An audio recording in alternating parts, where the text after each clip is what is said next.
All right, can you hear us, Sheila? I can hear you. Can you hear me? We can, yes.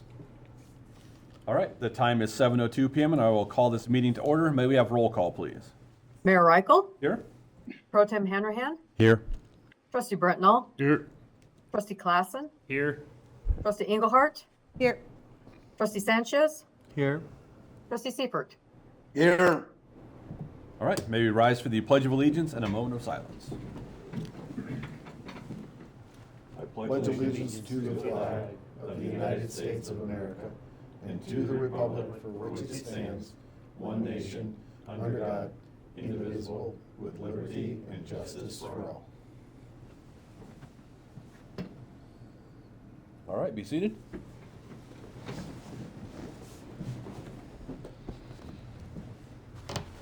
All right, the first item on tonight's agenda is public comments. Persons desiring to make a public comment on items not on the agenda, please activate the raised hand function in the meeting program. Or Sheila, any phone calls or emails in regards to non-agenda items? No, sir, I did not hear from anyone. I do not see any raised hands, Mr. Mayor. Thank you. Do we have anyone signed in? Shockingly, no. Okay, all right. Nobody in the chambers either. So next up is the consent agenda, which contains the minutes of the January 12th, 2026 Board of Trustees meeting. Item number 2 is resolution number 6, Series 2026, a resolution of the Board of Trustees of the Town of Silt, Colorado, authorizing signatures on the town's bank account.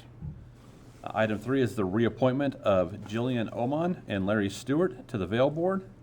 And item 4, the Silt Water Treatment Plant Improvement Project Change Order number 1 for a time extension. Would anyone like to discuss any of those separately or make a motion? I have a question about the number 4. So just for the viewers at home, this doesn't add any cost to. It is a non-monetary extension of the contract, or the timing of the contract, because of some delays in item procurement. Okay. All right. Any other questions or a motion? I will go on the record saying I'm not thrilled about the delay in the water plant opening. This goes back to when we were discussing the project, and I had asked at that time to have a line item in the contract that would cost the developer if it didn't get done on time. I don't think it's about being punitive. I think it's about accountability. And I think with future projects, whether it be a website, whether it be new facilities, I think we need to seriously look at aligning incentives and building into our contracts with these vendors that they need to get stuff done on time. It's not just about on budget, it's about getting it built. You know, a lot of people's water rates went up a long time ago. They should have clean water right now and they don't. But I shouldn't say it that way. Cleaner They water. should have cleaner water from the new plant now and they don't. So they're paying the price for it instead of the developer. And that's, I don't want to isolate that to Garney. I just want to get it on the record that all of our ongoing contracts should have a time component in it. And there's a force majeure element that you can add in a contract that says if it's beyond that developer's impact to be able to get it done, then they don't suffer for being late. But in this case, I believe that this vendor had the capability to get it done on time. They knew about the problems well enough in advance that they should have been able to manage the timeline better. And they didn't because they weren't incentivized to. Okay.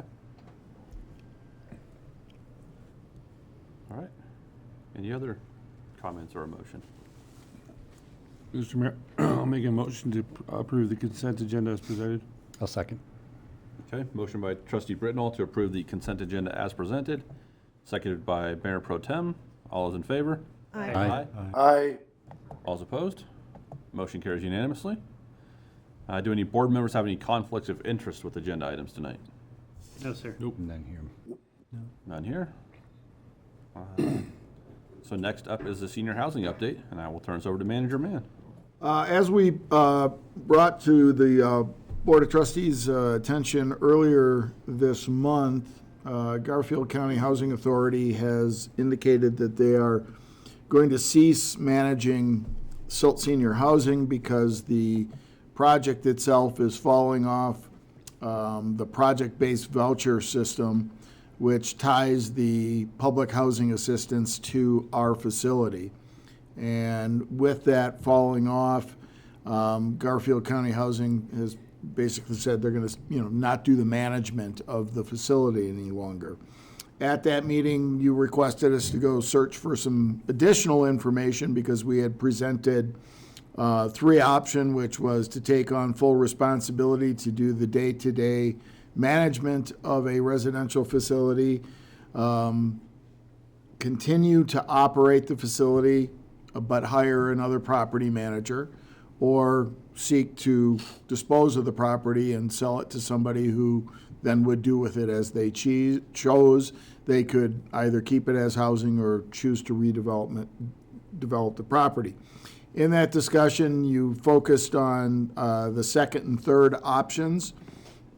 I did manage to have a conversation with a property management firm locally that indicated that they would manage the leasing, the wait list, the whole process, and their fees would be a 9 to 10% range. Currently, we pay Garfield County Housing 15% to manage the project-based vouchers.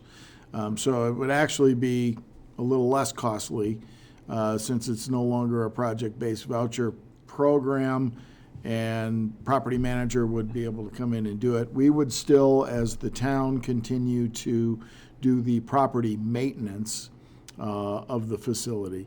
But I was actually surprised that it was less costly.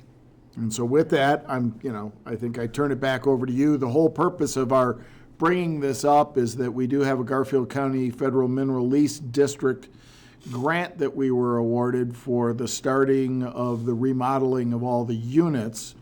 Part of that grant acceptance is that we will continue to operate the facility for a 25-year period. With the shift coming from Garfield County, we brought it up needing to get direction of whether the town wanted to commit those 25 years and start doing the remodeling. And with the uncertainty of how we would be able to manage the facility, I think, we needed some direction. So we're still looking for that direction from the Board of Trustees as to what direction you'd like to move forward. But based upon the information we were able to come up with, hiring a property management firm would be certainly within the realm of possibilities, and it would probably end up costing us less than what we're currently paying Garfield County Housing. Do we know how old the roof is on that thing, or the boiler, It's or? probably about 8 years old. The roof, it wasn't too long ago we Uh-huh. replaced the roof, and the boiler's fairly new also, Okay, probably 5 or 6 years. yeah. So we're not allowed to commit to extensive periods of debt, right? But we're allowed to commit ourselves to extensive periods of running the thing. I mean, we're allowed to do that, right? That's what I'm Correct. asking. Should we get Correct. Attorney Sawyer on the phone for this question? No, I mean, the reality is it's an interesting question related to Tabor about what we're allowed to commit to.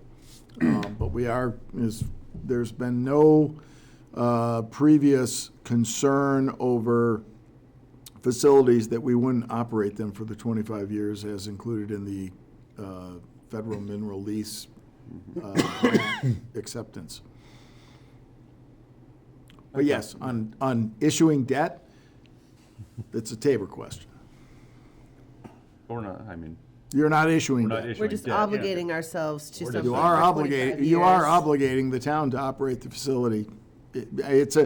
Correct me if I'm wrong, Director Lundy, but the language is, in good faith, the town will commit to operating the facility Yes. for 25 years. Yeah.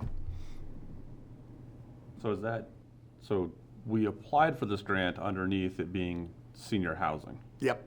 Do we have to remain senior housing? So we could just, I mean, if we have 10 seniors move out because they don't have the voucher anymore, we can rent them to anybody, Correct. and we can rent them at free market value We could. Or use them for workforce housing. or use them for workforce housing, or there's multiple things that we could it's not tied in, the grant's not tied to senior housing. Correct, And there will be no restrictions with the grant on rent. correct. Okay. And, you know, the residents, the way I understand it, that voucher, they can take it anywhere. We can set it up where those vouchers are still Right. able to be used at this housing development. Yeah, they can still use it. They just have to come up with, personally, they have to come up with the difference Yep. Yeah. from So, between what the vouchers and what we're renting them for. I'm exposing my ignorance now, I guess, but so if it doesn't have to be dedicated to senior housing, what are we committing to maintaining? We're just committing to maintaining the building? We're committing to maintain it as a Town of Silt public facility. Oh, We're not gonna sell it. We're not gonna sell it. We're gonna own it. no, that's okay, thank you for, Yeah. okay. I feel more informed now, thank you. I think this is great news to hear that there would actually be some savings in a property management, and to be able to maintain this asset for some form or fashion of housing within the community. I mean, I would like to see it maintained as senior housing, at least for the initial few years. And then, yes, if there is some change based on how that voucher, translates to their overall cost, and, definitely willing to revisit it. But for me, it seems like, yes, maintaining this for 25 years and exploring that second grant as well to cover the rest of the remodel. Even now knowing the life of the roof is, fairly new, considering that feels like it's putting a really good asset in the community in a central location, and being, pretty fiscally responsible with the management of it with this new option that's presented. Is Garfield County Agreed. completely stepping away from any and all oversight? For this facility, Yeah. yes. Yeah, so I think this is where I think people get confused. Garfield County Housing Authority has nothing to do with, or it's not part of Garfield County. Correct. Sorry, I should have said Yeah. it that way. Yeah, Is Garfield County Housing Authority effectively stepping away from any and all oversight? If Oh, the this residents is- had a this one. complaint at some point in the future, Yeah.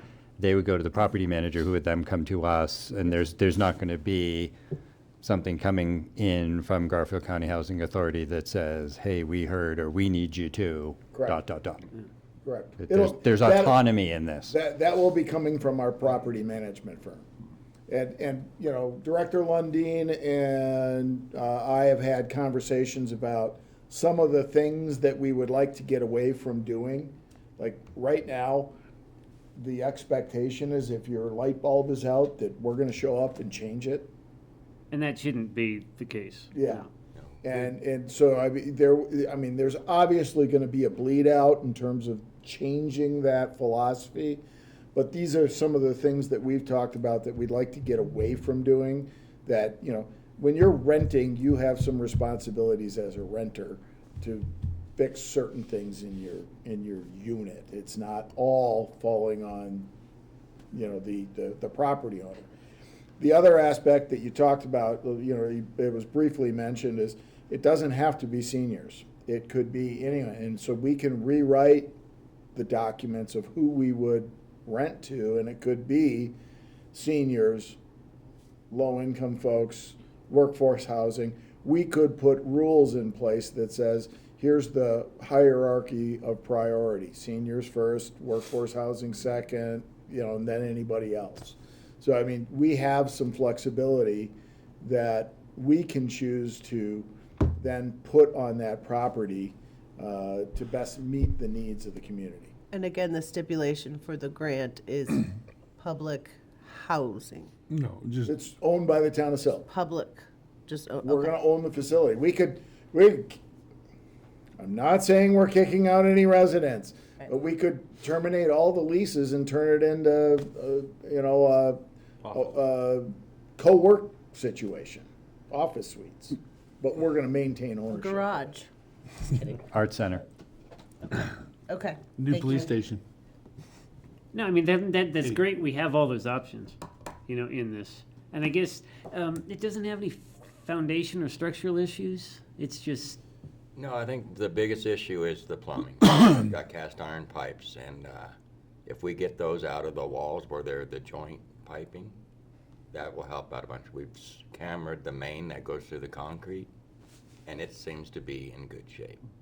All our problems come from inside the walls. I think it's going to be important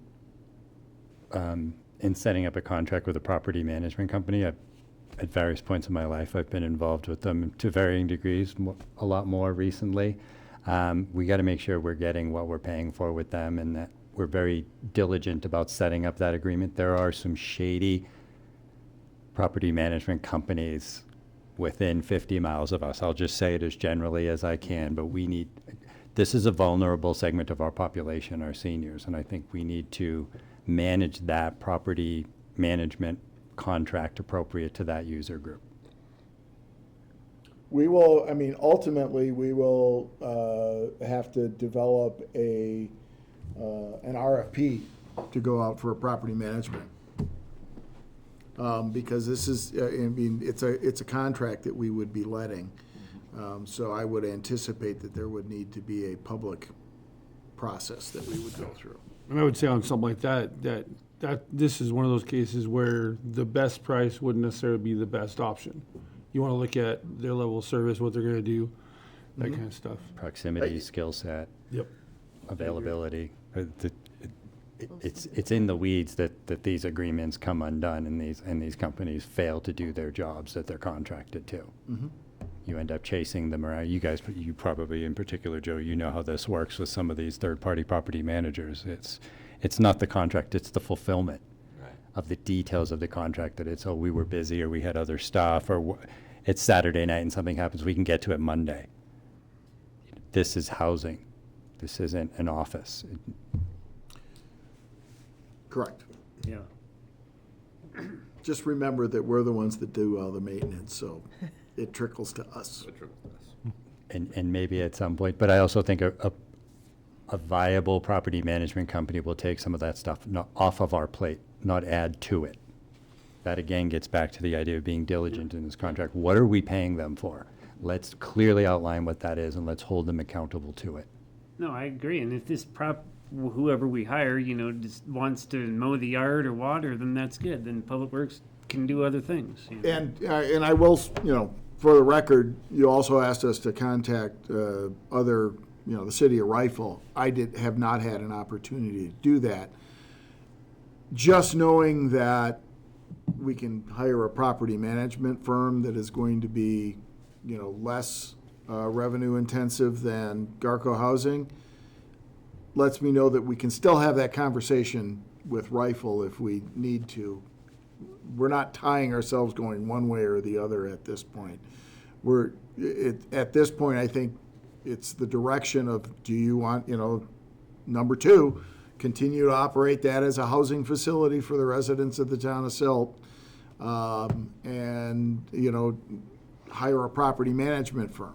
Is that, that's the direction at this point. And then the rest of the details will come later.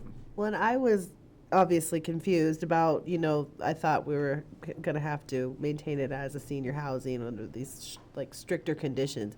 And even if that were the case, we're still looking at saving money, right, based on this. So that the option 2 to me sounds good. I mean, I was very concerned about committing to that 25-year thing, but it's not as committal as what I was.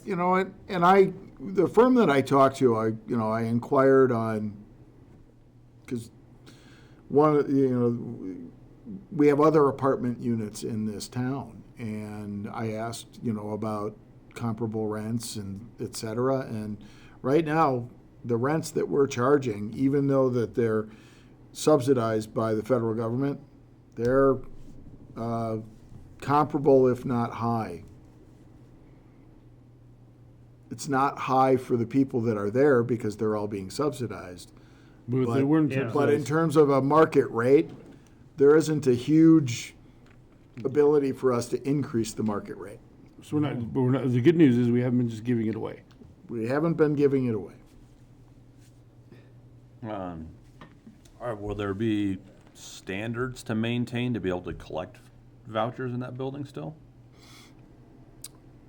I don't believe so. Okay.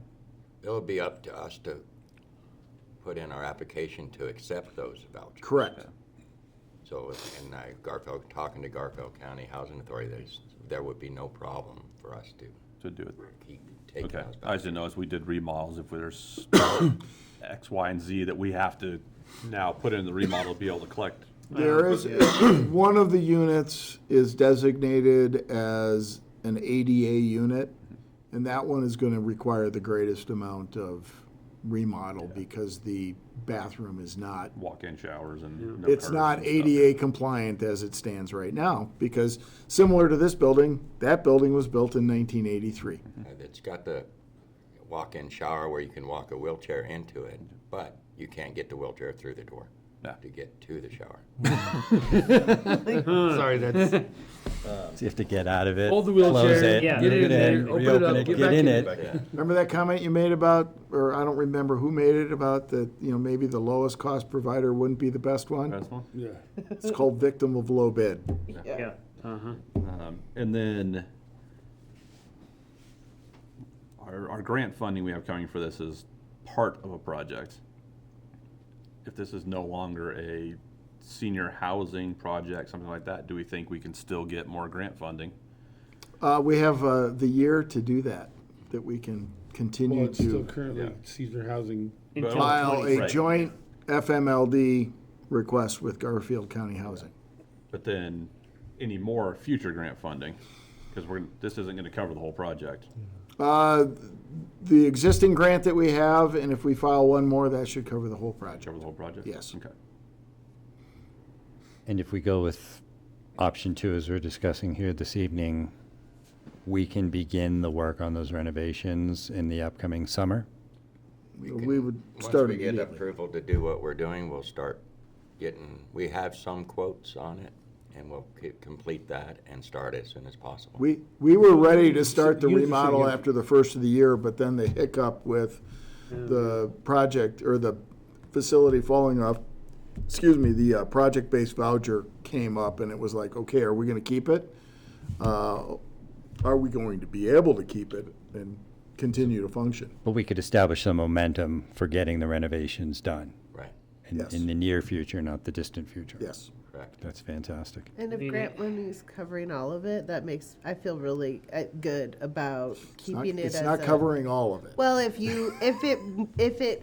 it is going to the way you say it should, then that would make me feel great about keeping this as an asset for the town. And I apologize, I think. No, you're fine. I was gonna say, as long as we're talking money, I'd still would love to build the new senior housing. And yeah, I don't know where to come up with the money. I'd still love to build another senior housing and sell that building. I mean, that's just, The unfortunate thing is building another senior housing, there's no open space nearby that's convenient for the people that live I there. know, that's what I'm saying. And that's one of the Trailer park things that across the makes street, but- that location work so Yeah. well for what it is it's next to the library, it's next to town hall. It's next Yeah. to the downtown for the coffee shops and some of that stuff. And so it makes it, where the close, it's proximity to the bus stops and that kind of stuff. No, I agree. I'm just saying, I mean, obviously, I'm just, just talking, but yeah, the trailer park, get rid of that, build a nice Well, in senior 25 housing years, we building. can do that. There you go. I think 30 years from But- now, we'll be really We've glad got that we 25 have years that property. to do it. If we so decide. Yes, Could be 1 to 25. yeah. I just, yeah, I know, I'm only one vote, but I'm of the opinion, just sell it and find a new place.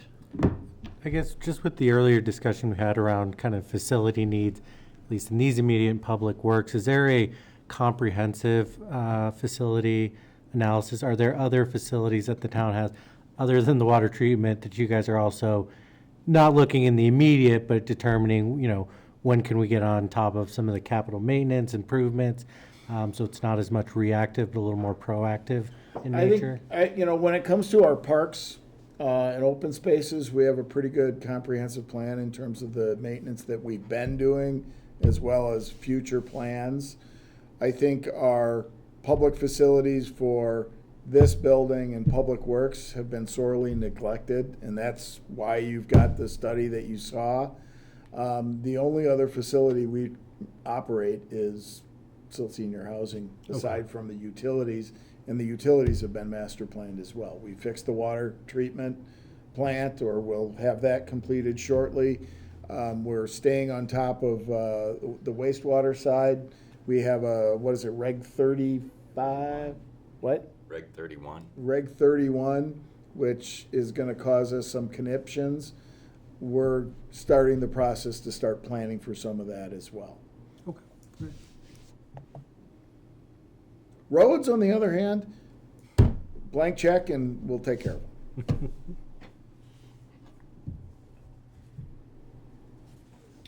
So, are we committing to 25 years?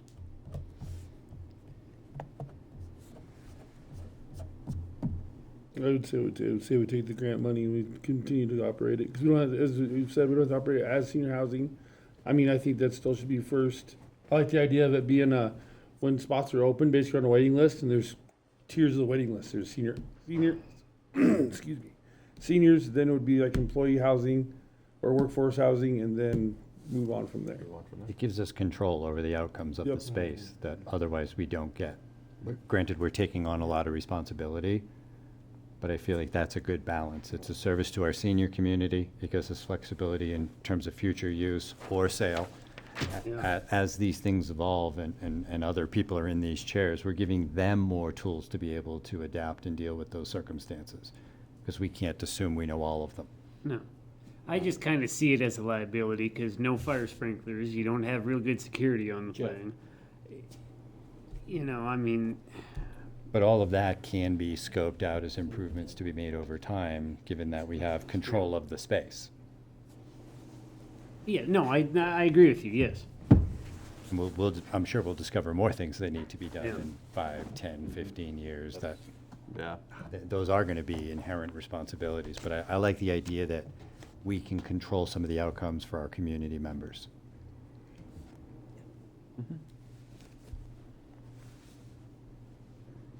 I'm in favor of keeping it.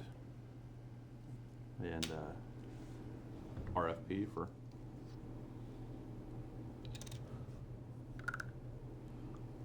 And that RFP can include the City of Rifle Housing Authority too.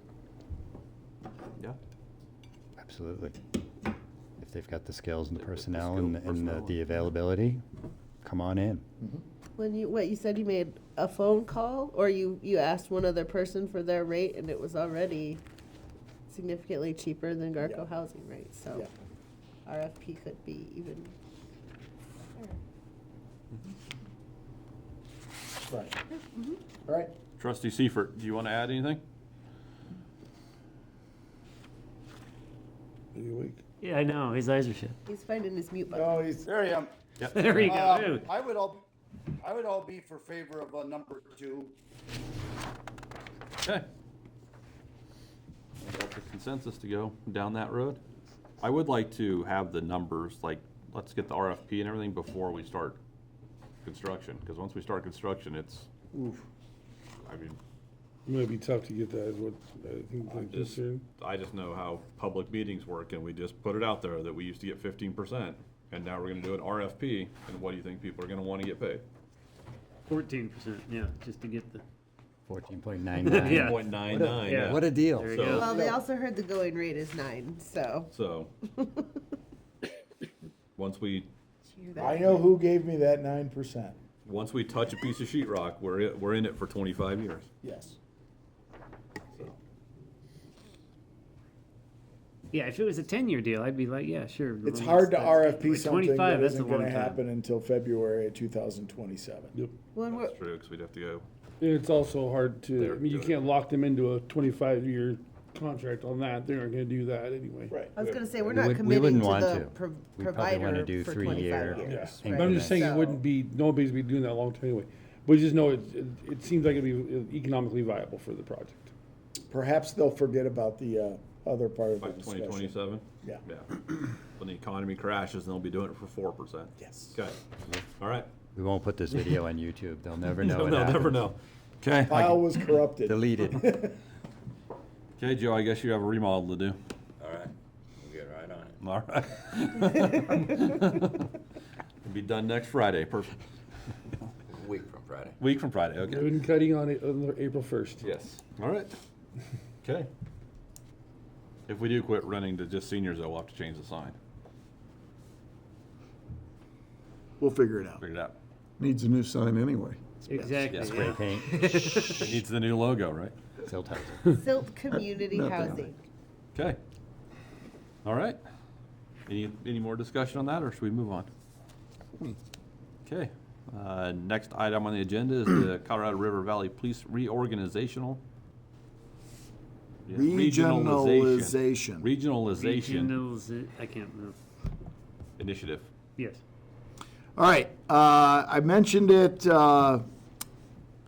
with some of our personnel issues that we had in 2025, that there was some work that needed to be done in terms of looking at whether we were going to continue operating a police department independently or whether there would be some value in some sort of regionalization.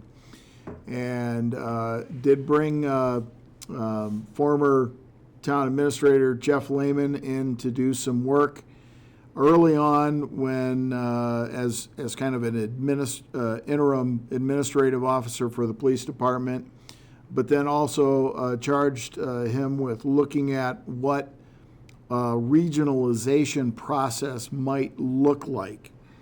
And we've put together a kind of a summary of what that would look like in a presentation that we'll go through this evening. But I think one of the things, or one of the pieces that we want to be very clear on is that this entire process is designed with a ton of off-ramps. And this discussion tonight is the first off-ramp. We're bringing this up because there may be some merit in looking at regionalization. But if it's not something that the Board of Trustees is interested in doing, then we're not going to spend any more brain damage on it. And so that's the purpose of tonight's discussion, is to kind of lay the process out, talk a little bit about some of the pros and cons of what it would look like and what it would mean for the community, but then really get into a discussion of whether this is something that the Board of Trustees wants to pursue at this point, or whether status quo is where we want to be, which is operating an independent policing agency. And so with that, I'm going to turn it over to Jeff to kind of walk through our presentation and get to the point where we can talk about some of the recommendations that we have. But really, this is a very political discussion at this point because it has to do with the operation or the organization of our police department. And really high level, too. Yes. I mean, we're not going to expect to get into the weeds and solve every little problem. By the way, it's really nice to be here. In fact, I chimed in the last topic, and I probably shouldn't have, but I just felt really comfortable being in here. And for those of you I don't know, thank you for having me tonight. Just by way of review real quick, and Jim mentioned off-ramps. I would add on-ramps because, you may say, well, we're not going to really do that, and we may come back and report something to you in a month or 2 months, and we might say, here's another opportunity to maybe get back on the freeway and talk about this regionalization thing again. So I don't expect this to be we've got more questions than answers through all of this process. And I think we're really asking for your permission to go dig into it a little bit and see if the town of Silt and some of our neighbors could benefit from this.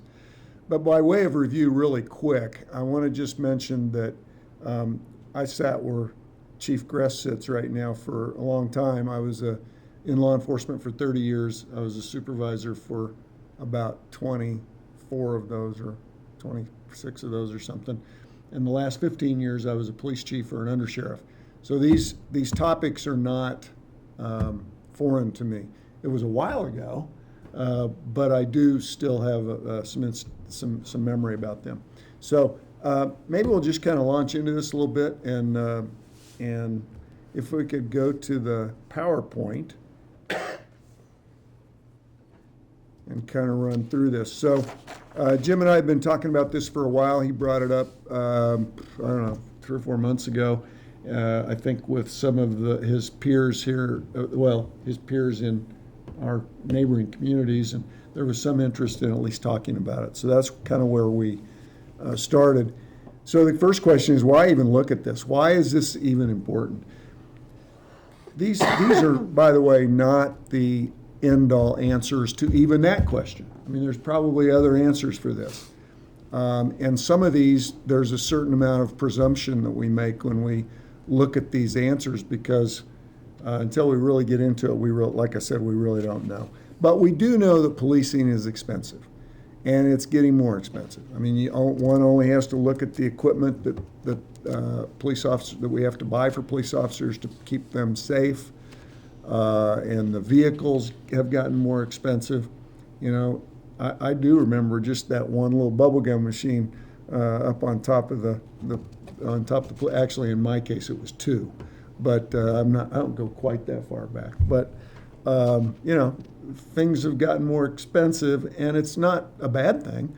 We keep our officers a lot safer by spending, and you would never get anybody to come work for you if you didn't spend the money that it takes to really show that you care about them. Increasing complexity. This is courts, this is post requirements, this is state law. There are just lots and lots of, one only has to watch the news, and you see new requirements that are coming down on police officers and police agencies and the municipalities who employ them, and it just gets more and more complicated all the time. And we need people who understand that and can lead in that environment. Police costs represent a significant portion of the municipal budget. You know, you want money to do other things. You want to fill potholes. You want to renovate senior housing to serve the needs of Silt in 2026. And if the police agency that you employ is taking more and more of your services dollar, maybe there's some other ways you need to look at how you provide those services. And as I mentioned a second ago, those policing costs seemingly increase at a higher rate. These are all things that we would propose to really get a handle on. We wouldn't just make a comment that says policing is expensive for all municipalities. We'd tell you the rate of increase with this study that we aim to do. We'll be able to tell you how much it really does cost, how much more than last year, and as a percentage of municipal spending, what it's doing to your budgets. So we would look at that. Next slide. What's in it for Silt? And this is an incomplete list. The positive things, increased departmental stability. There is some thought in the world that a larger organization that has more opportunities for officers keep them there. You know, they don't just do the same thing. Maybe they're not promotional material. Maybe they don't. I tell cops all the time, we need technicians. We need people who can go out on the street, do the work that needs to be done, and they love that part of the job. They don't want to be supervisors. They don't want to be managers. They don't want to be the chief. They want to be the best technicians that they can be. They want to be able to do all the different facets of the job and do them in a way that they can be proud of and make their community safer. So, but that requires an organization that allows you to do a bunch of different things, like being on the SWAT team or drug enforcement or radar enforcement or you name it, detectives. It's good to have all of those different aspects. That's one great thing about police work. You can have a number of different careers within a career. You're not just stuck doing the same old thing all the time. And the bigger the organization, I think there's a thought that that you keep people longer. Improve community service. Along with that, there's a school of thought that says, if you have officers who are fresh in their approach to different things, they're going to be happier on the job. They're going to provide better service, and the community's going to be more satisfied with them.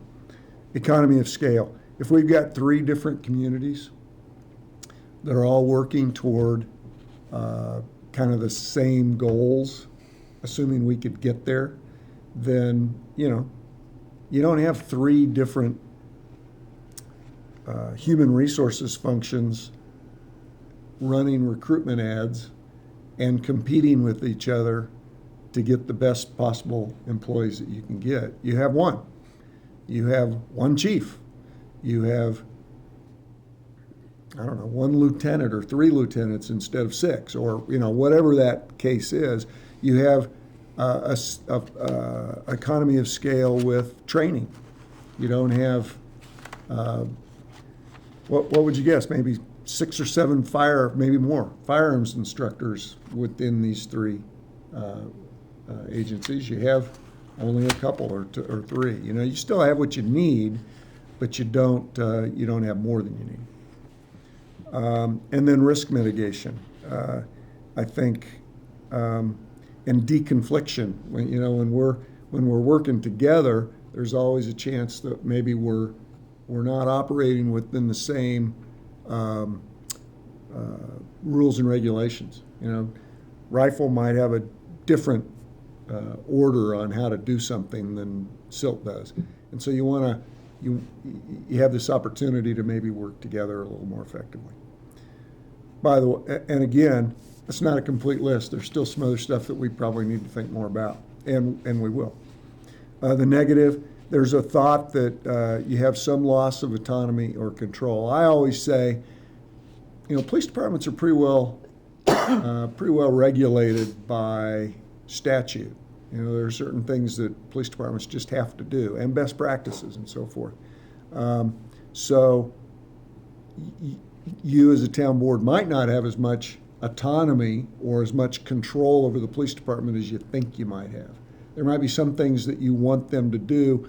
The chief might come in and say, we really can't do that. Anyway, so you might not lose that much control, but I get it. It's a feeling like, gosh, these police officers are now reporting to some authority or some separate board or whatever it is, and that could be the way it rolls. It's hard to know. It could be a board of, say, 3 sets of 2 from each of the town boards. I don't know how that comes up, but that'd be something that we would try to work through. Short-term instability, no getting around that. Like I mentioned, the policies and procedures. Everybody has different ones. There'd be a period of time where everybody would be, if it was a full-on consolidation, you'd be working really hard to make sure everybody got on the same page, and that would be difficult. It'd be good to have a procedure or process where you do it little by little. Maybe you start with hiring and recruiting and selection and training and things like that, and you move into a consolidation at a later date, or maybe you never get there. It's just but it'd be something we'd want to kind of work through. That kind of goes with operational challenges, and then of course multiple community alignment. Everybody, the 3 towns that we're talking about, Newcastle, Silt, and Rifle, all have different priorities for their police departments at this stage of the game. You'd have to come together on how you align those. I would guess it's no different than a bigger police organization that's already out there somewhere, maybe Glenwood or Grand Junction or certainly Denver PD, where each neighborhood has its own issues, and you have to align those to make sure that you're serving everybody in those issues. I think the bottom line is that's a list that we would continue to work on as a group, as a committee to kind of get things going. And we'll need to go a little more into it. Okay, next slide. What does it look like? And I've already touched on this a little bit. We could do everything from a full consolidation where now you've got the Colorado River Valley Police Department, or whatever you want to call it, which would include the communities of Silt, Rifle, and Newcastle, and maybe the unincorporated areas in between. I mean, that would be going in whole hog. Obviously, that would require some, quite a lot of work at the front end and some elections and stuff like that. All the way back to just having formalizing the mutual aid agreements that we already have that are rather informal at this point. An officer in Rifle calls for help, Silt goes and helps. I mean, there's that's just kind of the way cops are. They back each other up when necessary. And then a lot of different kinds of things, like crazy things like this cooperative scheduling to maximize regional human resources. Maybe Silt schedules to have 24-hour-a-day coverage for, or Newcastle and Silt schedule 24-hour-a-day coverage for all three communities for a month. And then the next month, Silt is off the midnight shift, and one of the other organizations takes it over. It sounds complicated. I don't know that it really is, but that might be something that it goes to. It's really, there's the ideas and potential is sort of, as your imagination is your limit when it comes to everybody working together. And if we're all working together, we got a bunch of people in the room. There's a lot of smart people who are living in that world every day. And, they're driving down the road thinking about how this could be better, and maybe they don't have a way anywhere to express that idea at this point. So this provides an opportunity for all of us to talk more about that. And then, those would be the things we would look into. Next slide. So we've talked about this, and you have the whole kind of the initiative, what we wrote up as part of your packet, and I think we probably say it several times in there that this is not the end-all be-all. It's only sort of the kind of the beginning of things. And so we have different phases of this this process. And the first one would be the kind of the preliminary phase, where we're looking at we would start with the town of Silt, and we would kind of do a management review of the town of Silt. That's everything from how it manages its reports, how it manages its people, the amount of time they spend doing certain things. And for example, the state of Colorado, in order for a police officer to keep a certification, requires 24 hours of training. That's not very much for most police departments in Colorado. In fact, it's the minimum. Most people, most organizations are doing 3 or 4 times that, probably. Some even more than that. Well, when you start with a police officer who's paid for 2,080 hours a year, and right off the top you take off 100 hours, now you've only got them for what you need them for 1,980. But then you've got overtime, or then you've got court time, and you've got all these various vacation time. You got all these various things that take right off the top of that. What are you left with at the end of the day? And how do you use that time to best achieve the objectives that the community has set for the police department. And is that enough? Well, that's one of the things that we're going to do as part of this management review. Jeff, can I ask a quick question? Of course, yeah. This study process slide, would Silt be the driver of this, or would all three communities be going through preliminary and study steps concurrently? And then circling back with one another throughout each one? Good question. I think the town of Silt is going to pursue this study regardless. It's the right time to do it for Silt, given our sort of where we are with the police department. So Jim has said we're gonna do this study. Clarified just a bit. We're gonna do the preliminary one, which is the internal department evaluation. Yeah, good thought. That's what we're gonna do regardless of whether there's gonna be a next step after that. And I think that's why Jeff mentioned that maybe there's an on-ramp. Now, I talked about off-ramps, but maybe, you sit up there and say, yeah, we'll do this, internal department evaluation, but we're really not interested in doing any regionalization study. Well, we might come back and report on the interdepartmental piece, and then all of a sudden you go, well, maybe we should look at regionalization. But we're going to move forward regardless with an internal department review. It's the right time for us to do that. The question is whether we're going to go anything further than that. But again, to answer your question, I think we will be the driver to begin with, but then it's going to become a much larger creature where there's going to be community input from any of the partners that would join.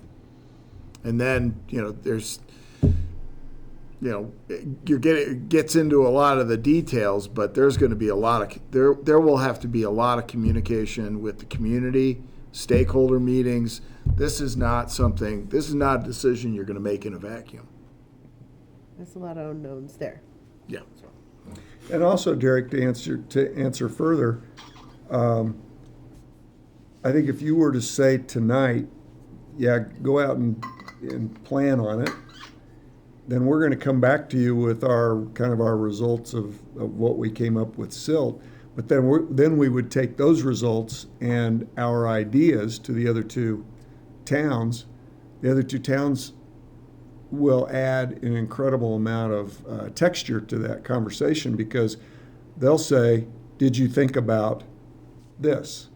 And we'll say, oh gosh, no, we missed that. Or, yeah, here it is on, whatever. But I think. Or they may say thanks, but no thanks. And exactly. Oh, for sure. 3 communities becomes 2, well, nobody else wants to do it, so. Right. Okay. It could definitely happen that way. So that's part of that. So we would see doing our thing, coming back to you and saying, what do you think? Is this promising enough as elected officials for us to go and talk to your peers in these other communities and see if there's any interest? And I can't emphasize enough that this is a very political decision. And the politics of the matter may be that you just flat out say, no, we want to keep an independent agency. We don't want to be married at the hip to another community. We don't want that perceived loss of control, autonomy. We want Silt police officers to be Silt police officers. We want the name of the squad on the side to say Silt PD. We don't want it to say Colorado River Law Enforcement or whatever it would be. So there's a lot of political capital in this that goes along the way. And there isn't a right or wrong answer other than what you guys come up with for this time.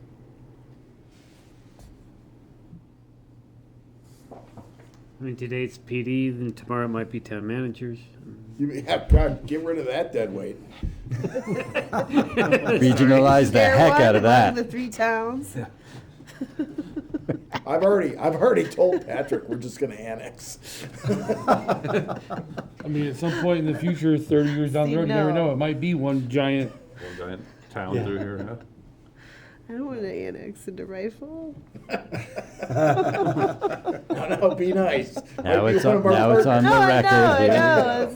know. So, yeah, I mean, We could call it Ricil. Ricel Castle? Well, I mean, rifle, silt, rifle, Yeah. Ricil, Ricil. Ricil. Yeah, something like that. I don't know about the Newcastle part. We have some time to work on that. Yeah. So then phase two, if you know, the neighboring, to the extent other communities are interested, we would just, you know, include them in that, you know, I have called it a recipe or a cookbook of approach to looking into all these various things that make a police department operate. And what is it, how does it relate to the rest of the town's operations? You know, if we learn something from what we do in Silt, then maybe we'll pass that on to our neighbors, and then they'll add to that. And then we'll go back and say, okay, let's apply what we learned from Rifle to our equation and see where that, I mean, there's just so many opportunities here. It's kind of mind-boggling, and we can certainly learn something about our own operation if we're able to work with other communities for new ideas and so forth. But if you know, and so there are these on-ramps, or I'm sorry, off-ramps that we've put in the process. We bail out after the first phase, or we stay in it with the other communities. We start talking with the community more, understanding what it is that they're looking for in their police department. Then we work on the full design of the solution, and then implementation. Implement that solution. So it's really a multi-year sort of thing. And if you read our initiative,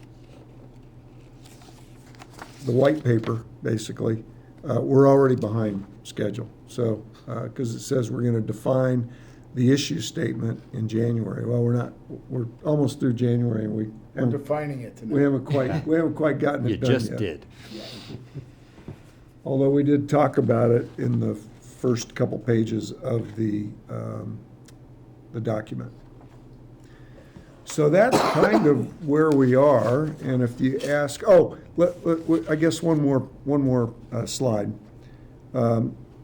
To move forward tonight would mean that we would basically ask for 2 members of the Board of Trustees to nominate themselves or be nominated to kind of be our community representatives to the effort. And then the chief would be on board, and the town manager. And we'd just kind of be talking about where we go from here. And then we'd have a secondary committee with, including the chief, the sergeants, and the patrol officers, to kind of involve all of them, because I mentioned earlier that they're living it. You know, they're in it every single day. They've got ideas that, you know, maybe haven't percolated up yet. Or bubbled up, I guess is more technical term. So I'm looking at Joe because he would know more about percolating versus bubbling. But anyway, so we'll, you know, involve those guys and gals as much as we can in that process. And then at some point we would come back. We'll set a date and come in and present the findings of what we determined. And if you think there are things that other communities could learn from in our process, and that there might be some possibilities that would be helpful to them, then we'll ask for permission to go talk to them. And that's kind of where we are tonight, unless, Jim, do you have anything you wanted to? No, really, I mean, I think we have some internal work to do with the department. Now's an appropriate time to really be looking at it and planning for the future. This is really a significant strategic planning initiative to look at what we're going to be as a policing agency as the community continues to grow. And you have really kind of two directions that you can go. You can stay the course that we are currently on, which is an independent policing agency, or we can start looking at whether there is some regionalization that would be beneficial. That's kind of the focus. I mean, yeah, you could go, we're just going to quit being a police department. We're just going to hand it all over to the sheriff's department. I don't think the town residents would be very happy if we did that. And this board has made a rather significant commitment to have a 24/7 policing agency, which really for the first time, we are operating as a 24/7 police agency where we've got people on 24/7 right now. That's a level of service that the community's used to, and they're going to want to keep it. They're not going to want to see it go down. But in big picture looking, the next item on the agenda is to talk a little bit about the chief hiring process. As Jeff and I worked through these details, it became apparent that this was going to be a rather long process to study if we are going to go down the regionalization route, and therefore it was important that the stability remains in the department, which means we need to hire a chief. It's unfair to Chief Gress right now to be in the limbo of being an interim chief, and it's also not necessarily appropriate to have our officers not knowing who their command person is going to be on a long-term basis. And so that's why we started moving forward with the hiring of a permanent chief, because even if we go through this entire regionalization process, the way we mapped it out, at best you're looking at 2028 before you would be implementing something. And that's and from a stability standpoint, operational standpoint, you need that stability and you need that permanency of having the right people for the job. And so that's where we are, but we do have this opportunity to look at it now. I'm not saying, again, it's a political discussion, and yeah, there are facts that go into it, but at this point, you might say, yeah, this is not, this long-term thing, regionalization, really isn't what we're interested in doing right now, but we still need to do the internal stuff. One of my concerns with it is this long-term regionalization, in addition to just time spent, time Chief Gress is spending working on this is time he could be in our community. And we already don't have, resources-wise, we're limited. And so for us to go through and build this wheel that is for the region, when we're the smallest of the region, may not be the best spot for us. Now, obviously, we do need to look at and do an in-depth look at the department and see where it's at and where we can go with our department. But I think we get too far in the weeds of anything else out there. We're spending a lot of our time and energy that could be better spent maybe doing something else. I guess my response to that would be, because we're the smallest, maybe we would benefit the most. I like our identity and that we have that independence and that we have a police officer who comes to our board meetings and we feel like he cares what we say. But if there's some really expensive piece of equipment that everybody needs and we could all pool our resources, and then maybe it's housed at the Rifle PD, but our officers can use it whenever they need to, or something along Well, I those think lines. that You we know? already have some of that with the interagency work Right. cooperation that we have. I think formalizing some of those is different than going down the rabbit hole of being one giant department. Can I add something? Yes, sir. I was involved with the fire department when we joined forces, and it took about 2.5 years. There was some good points and bad points. You know, being the smallest, we did for a few years, Silt did lose some identity and stuff.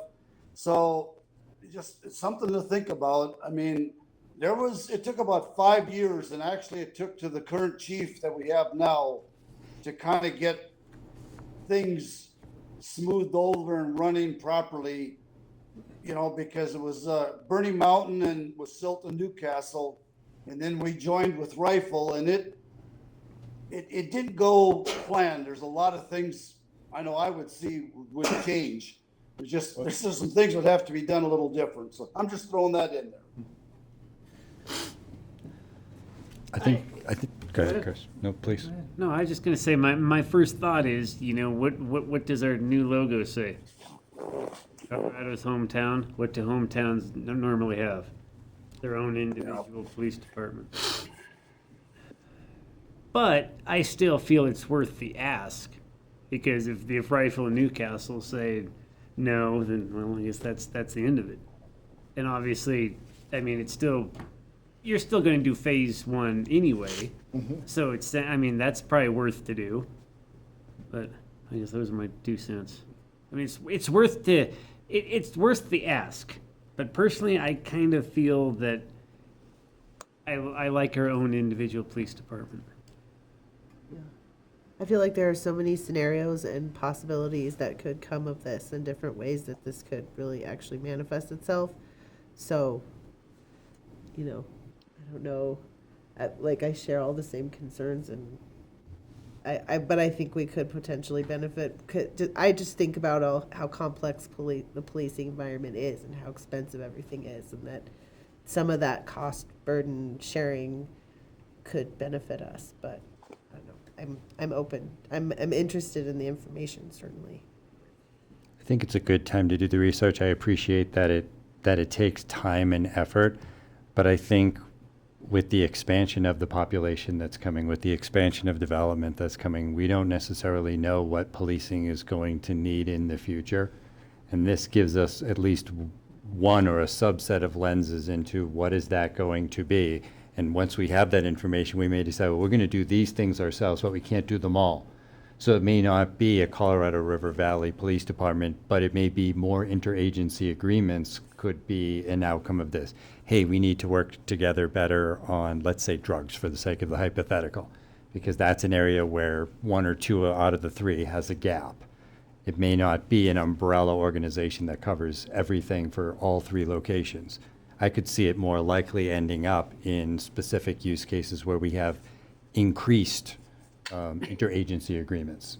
Hey, we don't have the resources to do X. Rifle, can you do X? Great. And we'll work with you on an interagency basis on that. I think this research gets us closer to those outcomes, not just one police force for all. And I think that makes it worth the effort. But I hear what you're saying, Justin. I think it is going to take time and effort, and hopefully Chief Gress has the availability and the will to commit to participating. I'll give you my 33-year take. To point out, we tried a couple things. I'll show you 2 lenses. If you ever been to Michigan, Ypsilanti is surrounded by Ypsilanti Township. That was the sheriff's department. We had Michigan State Police Post. We had Eastern Michigan University is there. They had their own police department, multiple police agencies, and then within 9 miles, Ann Arbor and Canton. We had the same desire. We were like, we have firearms instructors, you guys have firearms instructors, driving instructors, we have driving instructors. Let's make sure that we can have a training consortium is what it was we were trying to do. So it was a kind of a force multiplier in the training side of it, that really, because of scheduling and protocols and rules, and it's a union shop state, didn't really pan out like everybody was really excited about. I'm excited about this opportunity for the fact that it gives officers more opportunities and more purpose, to maybe do the study to see where that goes. One thing we did do, because of, if you've ever been to Ypsilanti, it's like a mini Detroit. Because we had all those jurisdictions, we were dealing with college kids getting killed, but they were jumping into the sheriff's department's jurisdiction, this kind of thing. We actually really force multiplied by Eastern Michigan police would be sworn into the city of Ypsilanti so they could enforce our laws. Both Ypsilanti and Eastern were deputized. So this takes because each jurisdiction has 7 miles between of Garfield County in it, that might be another option. What it turned out to be is, if Eastern Michigan University comes across a sexual assault that happened in Ypsilanti, they would call us up and we would have the right of first refusal, but hey, we're dealing with a shooting on the south side. If you can handle that, and then we'll catch up. So that actually was more beneficial. I don't know if that's an option you're willing to consider, or the sheriff, he would have a lot to say in that model, but my 2 cents.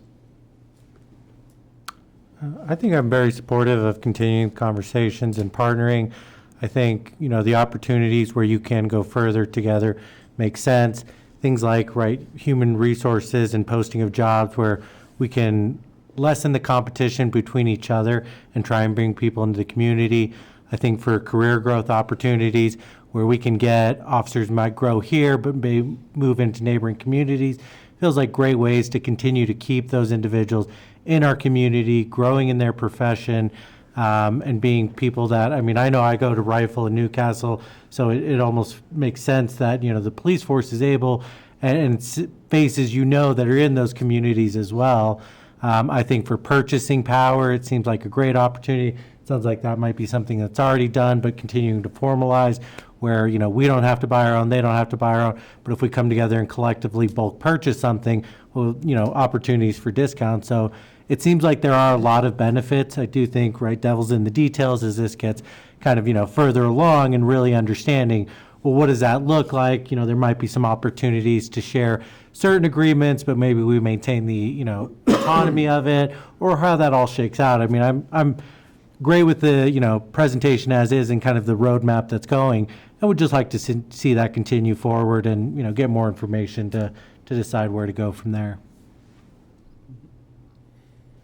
I think other board members have touched on it, but if it gets to the second step, the study phase, who starts paying for it at that point?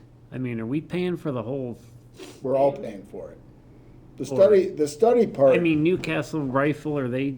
When you look at the process that was, basically laid out, the initial phase, this is all really on us.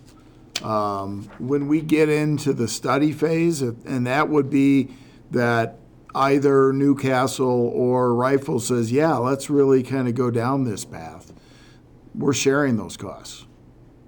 Okay, And again, that gets into some of the, the devil in the detail. How do you share the costs? Is it population based? Is it call based? Is it size of force based? Whatever. So there's details that have to be worked out even at that point. But for the most part, you're sharing those costs with the communities that would be interested in at least exploring it. Once you get down to the design phase, that's probably a little bit more detail, because now we're probably getting lawyers involved and working towards agreements, et cetera, where, you know, we're getting into those details, might be hiring a firm to help build a consolidated department. I don't know what that looks like at this point. So there's a lot of gray in the details that will flesh out as you go through these steps. And again, the design is that, hey, if at any time, hey, we don't want to continue on this, you can back out. That you have that ability to say, no, we're done looking at this. We don't feel that this is in the best interests of the town of Silt. Well, and if we get to the study phase and we're working with potential partners and they're already not cooperative the way we think they should be, then that's an off-ramp for me right there. Mm-hmm. And then the other thing I just wanted to say was that I really do like that we have a Silt brand police force that is providing 24/7 coverage. Now I'm really proud that we have that. So I think if that were to become jeopardized, then that would be an off-ramp for me as well. You know, it's proceeding with an open mind, but not wanting that to be a possibility. The only thing I've got, Trustee Engelhardt touched on this, what can we learn from this whole adventure? I've been on the board since 2012, and the police department's always this rise, it gets good, something happens, it gets bad. It rises, it gets good.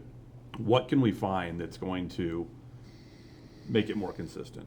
I mean, there's days where we're like, yes, we have 24-hour coverage, and then 2 weeks later, you're like, we have 4 officers. What are we doing? So, what can we learn from our neighbors? And maybe, you know, internally it could be the same thing with them. What can they learn from us? I don't want to lose the Silt Police Department. I think that is very important to have a Silt Police Department car pull up to your house rather than a rifle car pulling up or a Newcastle car. So how that whole all works out, does it rebrand as something else? I think just the internal department evaluation is going to give us a lot of information. Did Silt have their own fire department, independent, and then they? Yeah. Years ago, yes. Years ago, yeah. I don't know. Jerry would know the exact Yeah. years.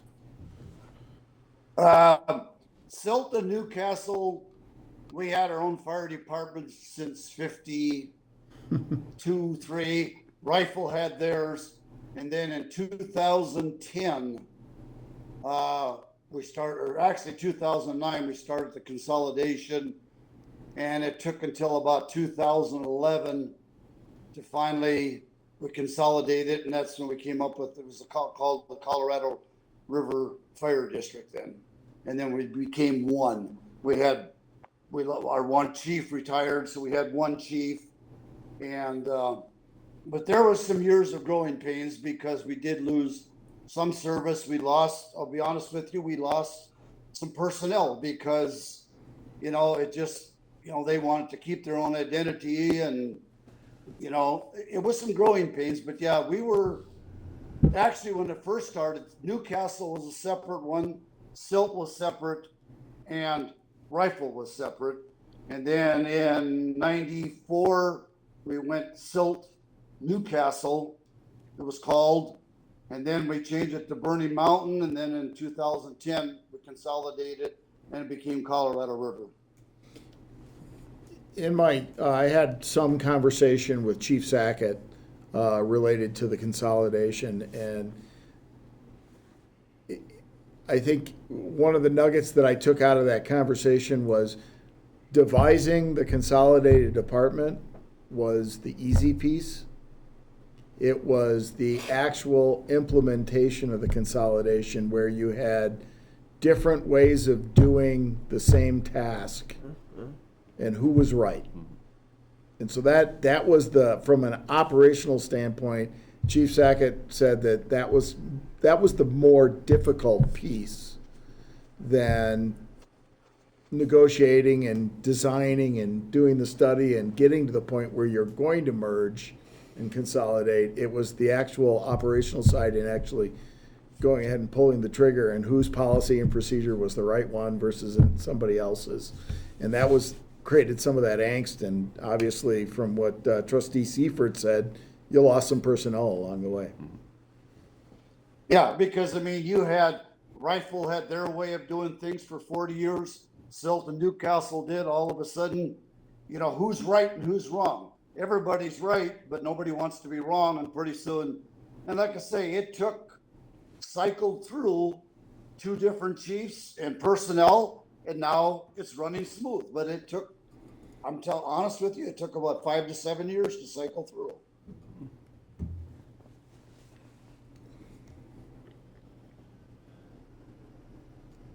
And that's a great feature of this area, is that you have the experience of having gone through a public agency consolidation.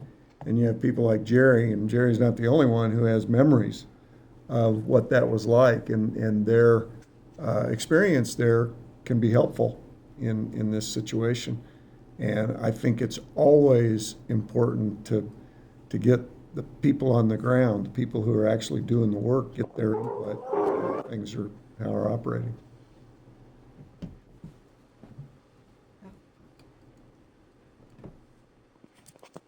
And what is the timeline for the internal? Last week. Okay. January. It's done then. It's done, yeah. Can we see the results? Maybe that's tomorrow. Jim, it's tomorrow. Oh, it's tomorrow? Okay, it's tomorrow. Sorry. I don't remember exactly what we had in the document, but it was, It looks like the preliminary, the Couple of main months. Roman numeral 1 is done by the end of June. Yeah. Based on the schedule that's in the document. Wednesday. Yeah, it's broken out into a number Yeah, there of it is. sub-steps. Yeah. But it looks like that phase 1 preliminary process is scheduled to be done by the end of June. June. Okay.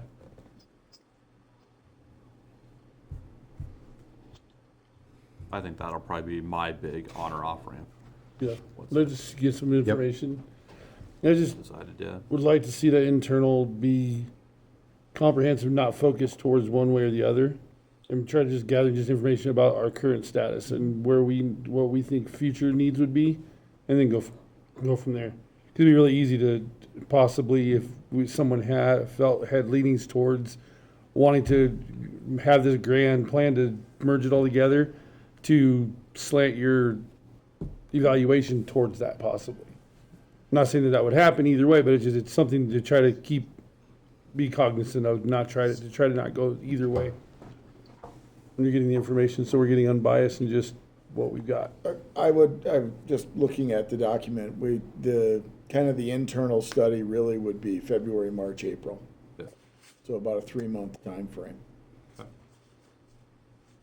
And then at that point, obviously, there would be another discussion like this, and you've got more facts to look at.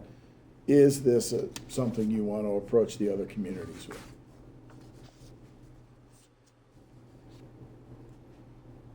I like it.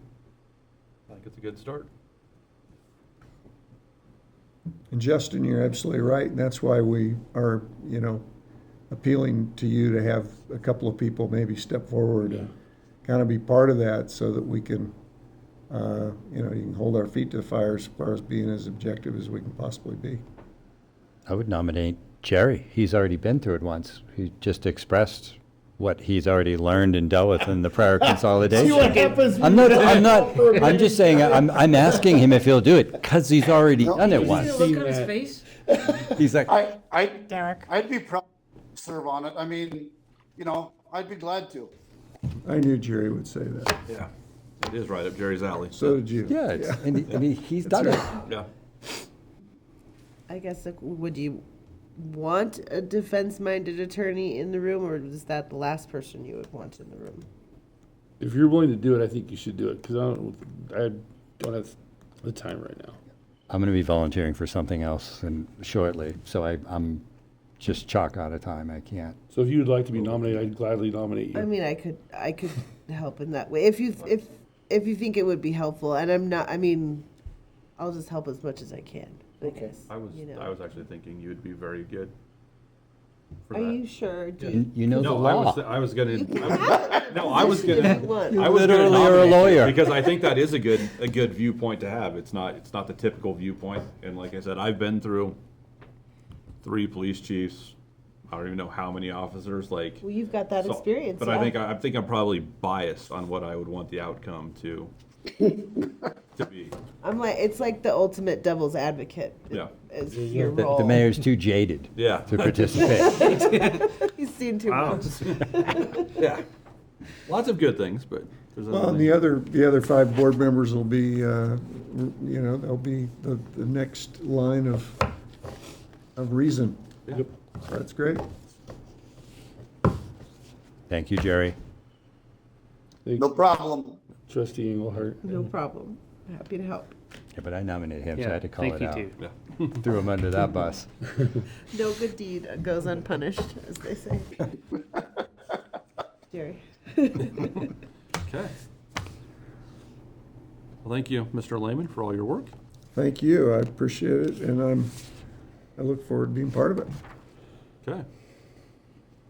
Are you sticking around for the next item too? I am. Okay. Are we ready to move on? We are. Okay. Next item is the Chief of Police recruitment discussion. So as we get into the process for the permanent chief of police recruitment, wanted to just bring a couple items to your attention. Number one, we're on a track to have candidate assessment and interviews on March 4 and 5. The current kind of plan is that on March 4, we would have some community, outreach event type of thing, meet and greet, similar to what you did for my position. And then the 5th would be interviewing of the candidates. So as much as anything, remember that it's the Board of Trustees that appoints the chief of police. It's not town manager, it's reserved in the charter for the Board of Trustees. So it's important that if we can work with you to be here on the 5th, the entire day. The 4th?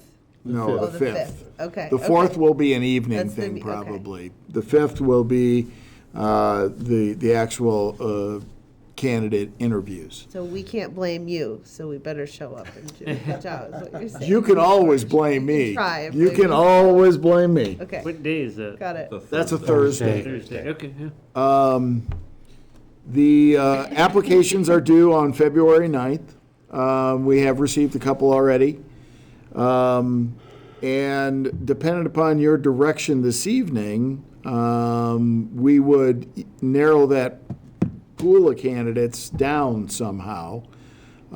It could be done where it's Jeff and myself narrowing it down to present you with however many candidates you want to interview.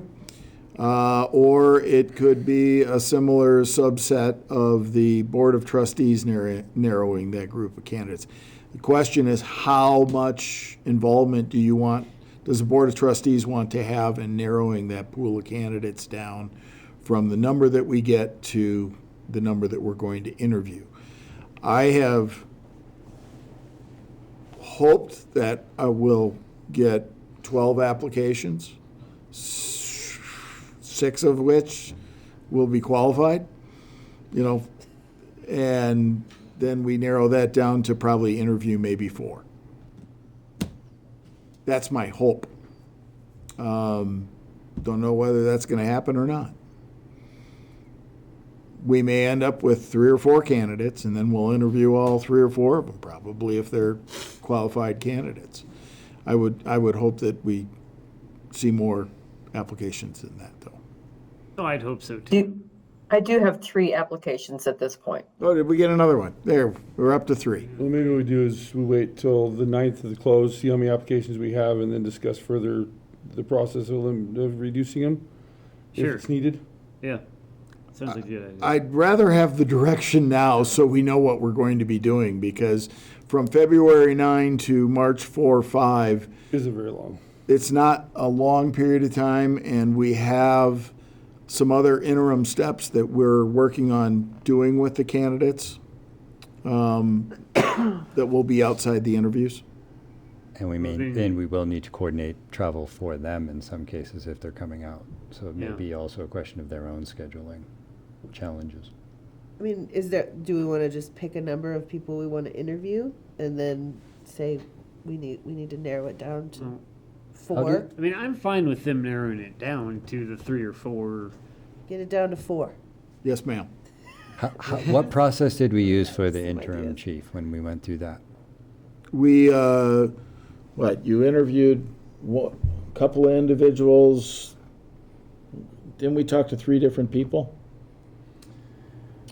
And we talked to 3 different people, and we chose the best one that we thought was going to be able to fill the role. Yeah, we weren't part of that real Nope.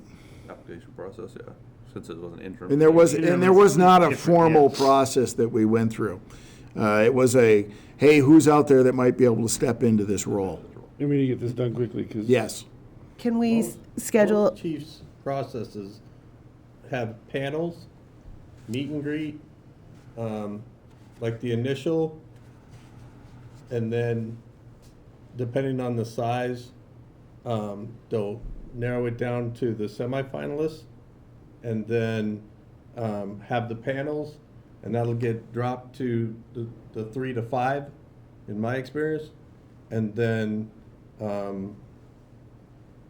most municipalities, it's the town manager that hires, but for you, then you would hire, or you would interview those finalists.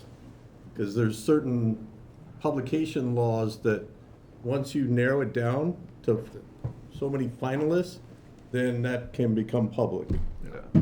Okay. And what we had planned is we'll narrow it down to a group of finalists and bring them to you. You forgot to mention the physical fitness test. When we posted the position, there was a link to, was it the officer process, which had a physical fitness component to it. Wait a minute. I would like to see no more than 5. I think more than 5. Water 4s, like, maybe you're gonna miss out on that one. Yeah, I was gonna say 4 to 6 after I said 4. I was like, maybe. No more than 5. I would say no more than 5. Well, Sure. my other thought was like maybe we could schedule a special meeting where we pick the semifinalists based on the written stuff. If you need more, if we need to be involved in it that intimately, I mean. Would that, under your model, Kim, would that be the 2 Board of Trustee members who volunteer to be part of it? Or No, would I that be think the that whole would board? be, because this is a different, that's the regionalization thing. This is the chief hiring thing. So I think we as a Would it be like- board are hiring the chief. Oh, I'm What's sorry, I was thinking about February what Chief Chris said about, I apologize, I No, yeah. What's it's- wrong? combined we- the 2 in my head. We jumped right into the new thing. So I was just thinking, however much oversight you want us to have, like we because could, February 9th is the meeting, right? I don't, is we it? could show back up and help you. It's the second Monday. So Yeah. then would that be a personnel thing that would be able to do that in an executive, or would we have to do that in open? You could do it in executive. If we were to be able to look over it and then give some direction to reduce the number at that point? Because the close of the. It's application entirely would be that day. how the board Hey, what do you wants guys think? I don't know. to I narrow the pool of candidates. It wouldn't have to be a huge discussion, but it would be just to reduce it based on experience and qualifications, whatever, quickly that night. If we did our discussion in an executive session, we'd have to open it back up to the public meeting and then direct staff to, Yeah. Yeah, on who to continue to interview. which No, I then don't- would publicate it. We don't want I to. think you would. Because we can't make any decisions in executive session. Correct. So we just let them pick the finalists. We go. from Yeah, there. I agree. We let them pick the finalists. And, Wait, Or so can we could- direct them to You're not- continue the hiring process? You're not eliminating specifying anybody at candidates. that point. You're just choosing a group that is going to move on to the next phase. I don't think that's public information. Or we could just be giving our input, our feelings on different candidates, but not making an official decision. We'll be giving you direction on picking the finalists. But I think at that point, they are the finalists, and that's when they do have to be publicized of who. Check with Mr. Sawyer, obviously. Yeah, I'd have to ask Attorney I think Sawyer. anyone we're calling in for an official interview is who we have to announce as being Yes. Yeah. to the public. You're right. So. We'd have to talk to Sawyer, but I think that's how that, once we say we want to interview X, then they're public knowledge at that time. And I don't know what the right way is. I was just throwing out some ideas to make sure that we are Right. giving Or you. you can just leave it to us to narrow the. Or we can just leave it to them to narrow it down to 5. Yeah, I'm Right. good with that. I'm good with that. Ultimately, we're responsible for the choice. So if we are comfortable with Jim being our ultimate filter, which I kind Well, of. Jim and Jeff. Jim and Jeff. Okay. No, I mean, that's fine. I don't have any problem with that at all. It's just if you want the additional direction, then I'd be happy to do another session. It's what you are comfortable with as a board. And I think one of the things that Like Mayor said. those reviewers have to do to prepare is to review the position description. You know, be prepared to really look into that, to understand what the knowledge, skills, abilities, and attitudes are, that are required for the position. And then look at those resumes that we get through that lens, and then make those decisions. So it's not just a matter of, yeah, this one's good, this one's bad. I mean, we really would have to spend some time, I think, preparing to do that. So it really means probably before the 9th, which is, Well, we wouldn't be able to do it before the 9th because it had closed till the 9th. no, I mean preparing for it. Oh, yeah, As no, in I'm looking saying. at the position descriptions and kind of or the position description itself, and then looking at those knowledge, skills, and abilities. Which we've done in preparation and in putting together the job announcement. So all of that's in there. I like having Jeff and Jim kind of, bring us back a list of 5, because I think there are more factors, right? Even though we're ultimately responsible for the hiring, it's a work culture fit, how they're going to interact, some of the things that they're reviewing, right? There's going to be more of the day-to-day there that they can maybe pull from the applications. And we'd have, an interview with those 5, and I trust that they'd bring us together a great 5. And so that would be my recommendation, is letting them bring us, I agree, 5 feels like a good amount. I would even say 4, but 5's not a problem. So yeah, I think 5 candidates from that ultimate list that are brought back to us for the interviews on the 5th. And in theory, the board still reserves the right to reject all of the All of 5 them, and yes. say, start Uh-huh. over, right? I Absolutely. mean, we still have that opportunity, right? Hopefully If that's we- not If the we need it, option. Yeah. My question is, if Jim and Jeff don't feel like we have 5 viable candidates in advance of February the 9th, let's say the 8th, will we be told on the 9th that that window's being extended? What is your plan if you don't have 5 viable options? Because we would the deadline is the 9th.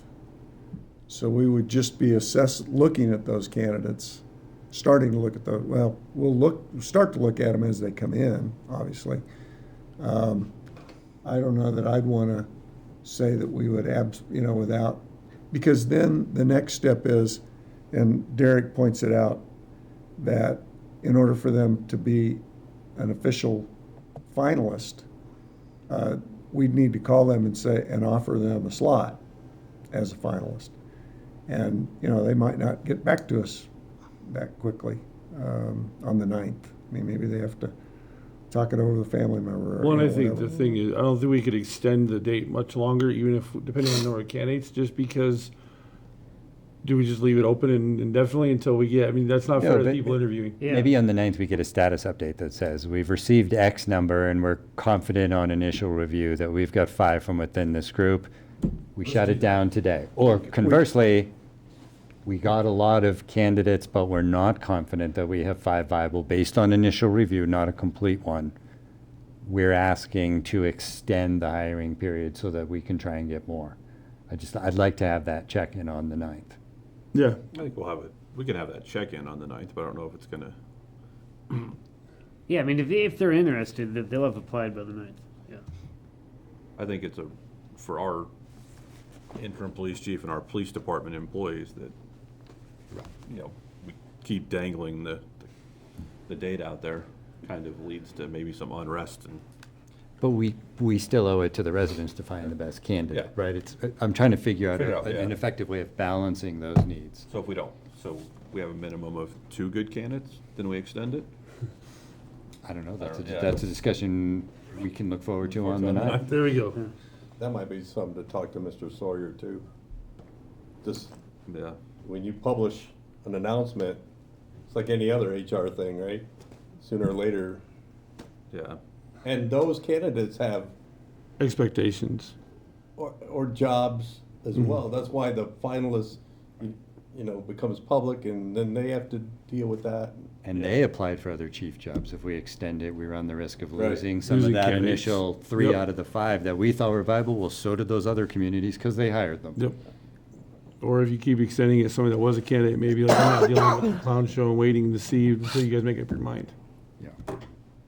But let's get an update on the 9th. I think we'll have 3 to 5. I think we will. Good candidates by the 9th, and It would be easier if it were 2, right? I don't know. I would rather see 5. I'd rather see 5. Flip a coin. I have March 3rd and 4th on my calendar, so it's got to happen that day. Okay. 4th and 5th. Yes. You have 4th and 5th. in the Got the city. date? Got a buffer day. Is that what you got? We have 4th and 5th in our packet. We have 4th and 5th. Okay. I just made myself a I note had to to take the push 5th it off. because of other activities that are happening. I did. Oh. I just put it on my calendar also, so. I had to take the 5th off, so I'm 4th and be 5th. available that There day, you so. go. Yeah. Hopefully I'm not messing up your next vacation. On the 5th? Yeah. No, I was just gonna go skiing or something. I don't know. There probably won't be any snow. On the 6th. I'll go on the 6th. We're going on the 6th. Okay, good. Okay. Enough direction on that one? Enough direction, thank Good. you. Thank you all very much. Yes. Thanks, Jeff. Thanks, Jeff. Good night's work.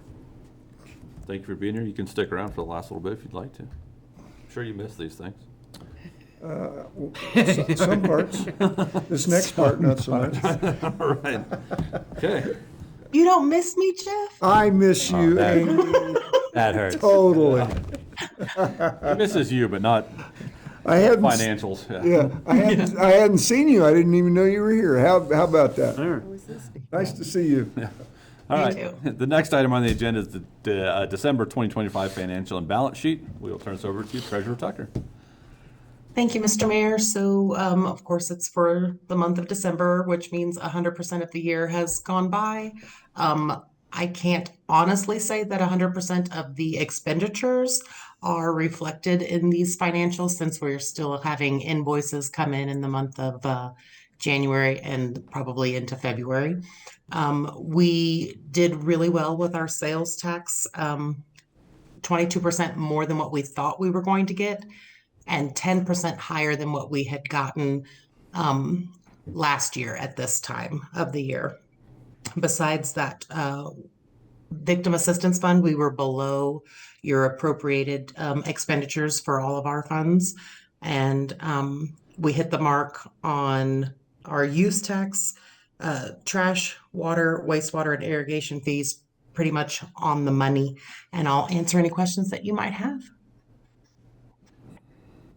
All right. Any questions? Amy, can you fix that sales tax dip in December? Can you fix that this year? I'll try my hardest, but I don't know if I have any control over what people when they spend their You money. need to spend more. That's That'll right. fix it. They need to be shopping online. for Spend their more. We need to Christmas put gifts like and some local. QR codes on the window at the clerk's area. Yeah. No, the numbers look superb. Thank you, Amy. Thank you, guys. Okay. All right. Next up is manager and staff reports. Just a couple quick items. To emphasize, the Economic Development Partnership has changed their bylaws and needs board members. I currently serve on the board, but I am not tied to serving on the board. If there is a member of the Board of Trustees that would like to take that position, I would be happy to abdicate my role, because I always will still have a kind of non-voting member administrative side that I can work from. But the second piece to that is that there are 11 seats on the Economic Development Partnership, 5 of which are taken by the incorporated municipalities, including the county, which I believe points somebody from Battlement Mesa. And then there are 6 at-large seats, and none of those 6 at-large seats are filled at this point. So there are 2 opportunities for members to say, we would like to do that. I'd be happy to take the town seat. It aligns well with what I'm already doing with the chamber, and Alicia and I talk on a regular basis through the chamber and offline about other EDP things. So it's a relatively easy lift for me to do in terms of information and participation. So if you guys are okay with it, I'm happy to do it. So moved. Yes. I can't fill 2 seats though.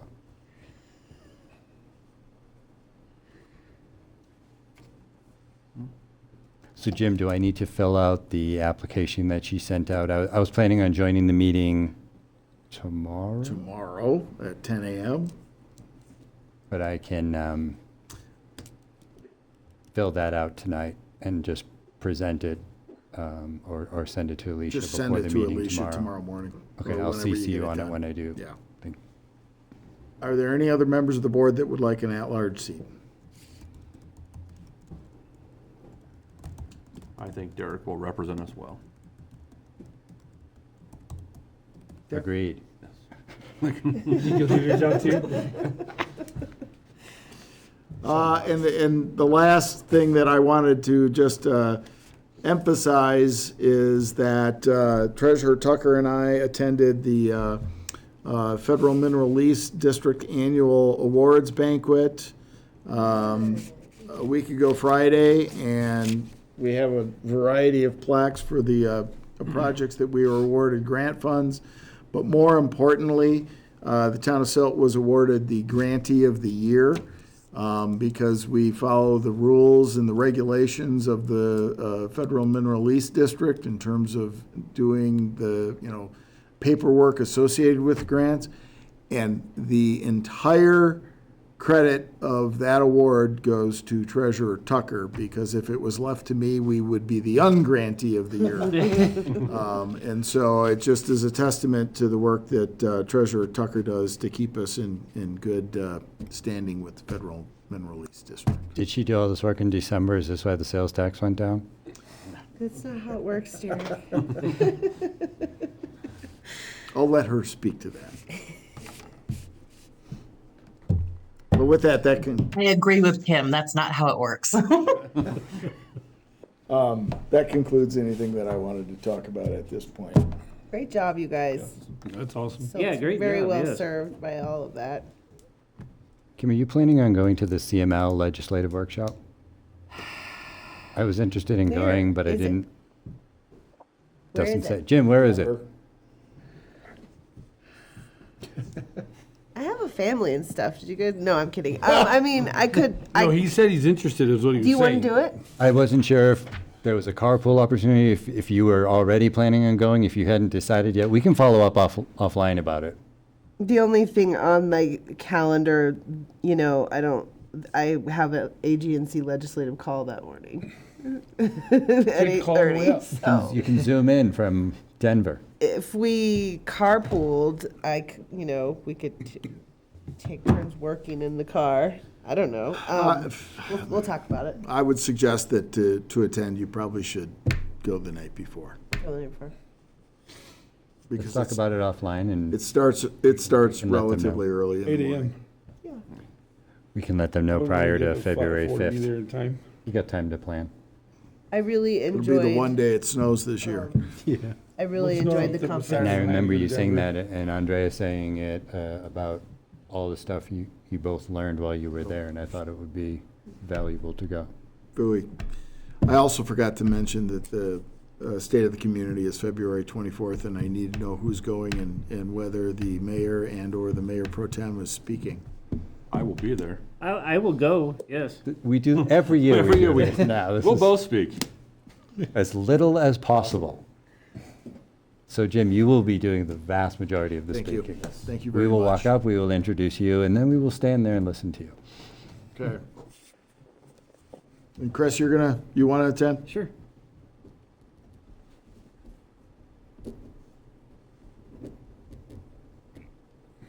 Anyone? And it's just a free lunch. February 24th? It Yeah. is. I wouldn't call it free. Yeah. It's like a Well, Thursday, isn't it? or something? Where is it located? Over at the Can't do hospital. it that day. Rifle? Okay. I'm gonna take I- days I off can- for I'll other go. stuff. Okay. It's actually a great event. try and You get to meet a confirm lot of with you people this week. that I've gone to the I past. you don't necessarily Jerry? see them in person, Yeah. but you see them at AG&C meetings, for example, and stuff like that. Different community events. It's nice to be like, oh, that's who you are. Yeah. I like to go and say, can you get us a pedestrian bridge? Can you get us a pedestrian? Jerry, are you going to want to attend the community luncheon? Yes. Okay. All right. We'll make sure we got seats for everybody. Okay. What was the total amount on the FMLD grants? This past year, I think Yeah, for this past year. we were $1,060,000. Wow. And again, great job, Treasurer Tucker and Manager Man And Director Lundin. and Director Lundin. Judge Lundin is good at spending all that money that they get for him. Somebody's got to do it. Somebody's going to do the hard part, yeah. My only one question for you is, in some places in this, it's Treasurer Tucker, and then on the other part, it's Finance Director Tucker. Did I say finance director someplace? You did in Has, the has she agenda. been promoted or demoted? Yeah, Where did I say finance director? on the agenda. It's on the agenda, because we've changed the logo and you wanted me to be the finance director, but I didn't want to change anything until like new cards and new name badges and all that stuff. There you go. I gave her a promotion and forgot about it. Okay. All right. Real hands-on Thank you. management style. I was gonna say, maybe we should revisit that whole chief of police application Okay. process thing. I will try and remember the new title at the next meeting. Okay. I have a quick question for Chief Grass. I was interested in scheduling a ride-along, not in the back, mind you. What would the process for the way that we be? do it. Does that go through you? Does that go through Jim? Like, what are the logistics of setting that up with you? Just get with Crystal or send me an email and just what time works for you. We'll set it up. Okay, perfect. Thank you. Yeah, 12-hour commitment. Good Night luck. shift. 6P to 6A. No. But obviously weekends are busier. So like a Friday, Saturday for 3 or 4 hours, if that works. If you have a specific officer. Which one are you most upset at? Why, punishment?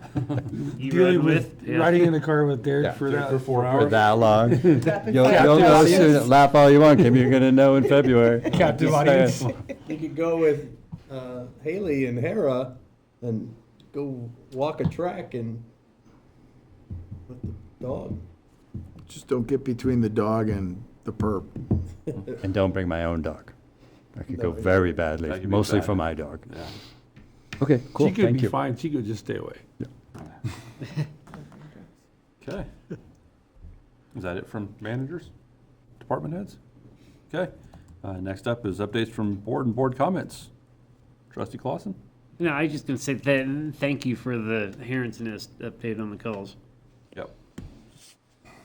I just only had a couple things. Like when the weather gets nice, can we add a crosswalk by the library across 7th Street? Just because so many people just fly up that road, and you have little kids out there, and the people from senior there at housing. home? Yes, or on home and 7th Street Okay. actually. Yeah. Yeah. And then the only other thing that I have is, do we have some sort of AI policy? 'Cause it seems like a lot of municipalities have one now. We will. We use all the AI that we can, especially when it makes Mayor Pro Tem Hanrahan uncomfortable. Hyphen here, hyphen there. Killing me. We do not have an AI policy. Just curious. Is there something specific that you are concerned about? Not now, but I'm sure as time goes on, there will be. I mean, if I can train AI to write my memos, I was gonna say, you could ask AI to write an AI policy. Okay, maybe now we have the issue right here, and we haven't even gone anywhere.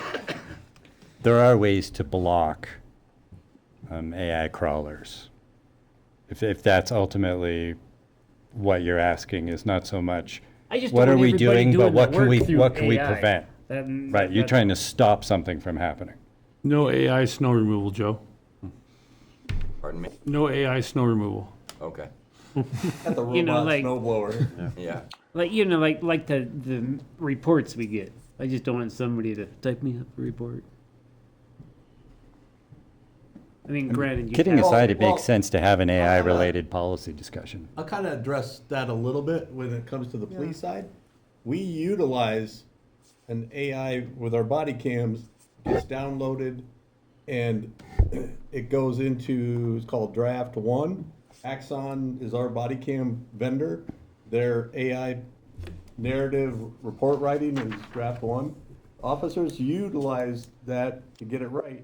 Now, when they sign it, so you're becoming more of a editor and not an author. However, you're signing what you're printing is gonna go to lawyers, judges, defense attorneys, that kind of thing. So you own that report. So we're utilizing it now. So when you say, and correct me if I'm wrong, I utilize it to, like, I empower my officers, hey, we need a pursuit policy.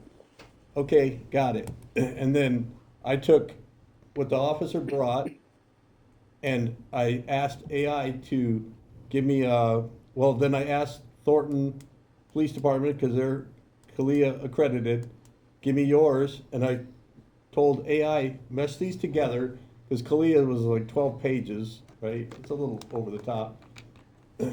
Mesh them together so they're defendable, and we came out with a very comprehensive 3-page report. I issued it to the officers, and then some of the sergeants and the officer who submitted the initial sat me down and was like, hey, did you think about this? What about this? And I'm like, good job. So we're tweaking it again to make it more comprehensive. So I don't know, we're Yeah. utilizing it. I just didn't know if there was some sort of, I'm not saying a policy, to not use it. I'm just saying, is there a policy to use it in the right manner? Well, I have an anecdote too. So in the legal field, there you can use AI and it will draft a whole legal brief for you now, and it cites to cases and things like that. But the problem is it can hallucinate and invent case law that solves, that doesn't exist, but would prove your point if it did exist. And one attorney actually used AI, did that, submitted the brief to the judge with a case that didn't exist, and as a lawyer, that's like basically sacrilege. You have to check your citations and make sure that they're still good law and that case hasn't been overturned and all that kind of stuff. So not only did he submit it after being lazy and not shepherdizing it, he then lied to the Bar Association about it, and then he blamed his paralegal and said, oh, it was her fault for putting it in there anyways. Wow. And so at that point, he's like suspended from the practice of law. So, but the amount of time and money that he saved his clients from not having to do all that laborious work is actually really incredible if you think about, like someone representing tons and tons of indigent people who need help, you know what I mean? So you still have to use it responsibly. It's like a really powerful tool, but we're seeing stuff like that already where people are being held accountable for being lazy and using it as a way to not really do their job. Yeah, I'm not saying I'm against it, but a way to use it responsibly, because we're going to rewrite code 16 and 17, and I don't want whoever's doing it to use a bunch of AI and then come up with things that may be gray areas. I mean, obviously we would all review it, but Well, that's the thing. that's kind of what I'm. It's called human in the loop. Yes. Regardless of what AI tool you use or for what reason, it's essential that, to Chief Gress's point, it may create something, but then you edit it. Yeah. You check it and make sure that it's correct and complete. And you own it. Yeah, because it's your name that's getting assigned to it. But it does make sense to have it use the recording of the thing to generate the report and fill in the blanks and then check it, because it saves officers so much time. So much time that you don't have. Yep. Yeah. But that's true. it's Yeah, you weird gotta be careful. and scary. It's a weird, scary thing. You know what I mean? There's a lot of unknowns about AI and how people are going to be impacted. I compared your RFP to my RFQ. And mine was better. That's what Grok said. And I'll give it the benefit of the doubt this time alone. I think, kidding aside, I think Chris brings up a great point. We are redoing the website and adding a whole bunch of functionality to it. And while we're going through that technical process, maybe it's time to have a discussion about the town's policies regarding AI for staff, for publication, for social media, et cetera, et cetera, et cetera, to really define how we're going to use it when we're not going to use it. It's a great point. I'm glad you brought it up. We'll add it to the list. Very current topic. Yeah. That is all I had tonight. Okay. And Trustee Seifert, board comments? I really have nothing to add other than apologize for not being there, but I should be there live the next meeting. All right. Thank you for joining us remotely, at least. So. All right. Yep. Trustee Sanchez. No comments tonight. All right. Trustee Engelhardt. I have a couple of things. There's a business incubator on January 29th. It's about agriculture, and it's like an informational seminar about agriculture in our region through AGNC.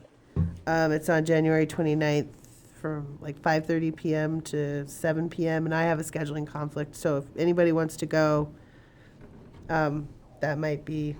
Where's that? Rifle the fairgrounds. It's at the fairgrounds. What time is it? 5:30. And I'll forward the email when I get a chance here so that you have the flyer. And also, are we going to do a letter of support for GCE for the Impact Accelerator Grant Program? Yes. And then they had asked about our contribution, just confirming. I think we said $3,800 for the year, or what was in the budget. So I just need to confirm that with her. I think maybe she emailed you.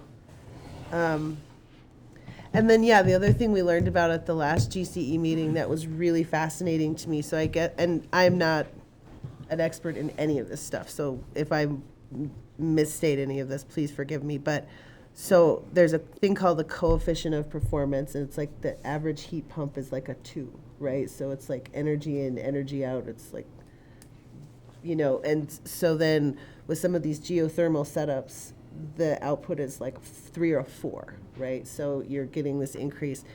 The Colorado Mesa University campus is at a 9. And they save, I think it's like $1.5 million a year. It's like holes that are 20 feet apart and they're like 200 feet deep, and a lot of them are under the foundation because they planned this all out. And so it's this whole network of it's just this whole revolutionary thing. It sounds very futuristic, but it's happening right down the road. So when whenever I hear us talking about our buildings and how they need to be connected, I'm like, maybe we should explore this, because they're almost, they're working on eliminating their utility bills with how efficient everything is. They also have a composting program there that I envy as well. But so when I saw this discussion that, tonight about our new buildings, I thought it was very fortuitous that we were having those discussions at the same time, because it really sounds like the earlier in the process you can be thinking about this stuff, the better off you are. And I mean, imagine, look at what utility bills are doing right now. Imagine if we could just put a little bit of thought into it now and potentially save our residents. We could be the town in the area that is absolutely leading the way when it comes to this kind of stuff. So it's just something I thought was really interesting, and I think we should go take a tour of their campus or something, because it just, everybody knows who that guy is, the guy who invented it. He's known all over the world for what he's doing right now. And I think that, it's not every day that you have a town that is as much of a blank slate as us, right? We have to rebuild our entire police station. We have to do so to me, it just seems like we're in a good spot to do it. We should take advantage. And I think that I'm going to stop talking now. So, thank you. Can I ask a question about it Of before you course. start talking? Or can I make you talk some more? Did they express what the payback period was? Because usually with those types of alternative fuel source projects, they pay in capital up front and then they timeline the savings out till it pays for itself. Did they express what that payback period was or where they were within it?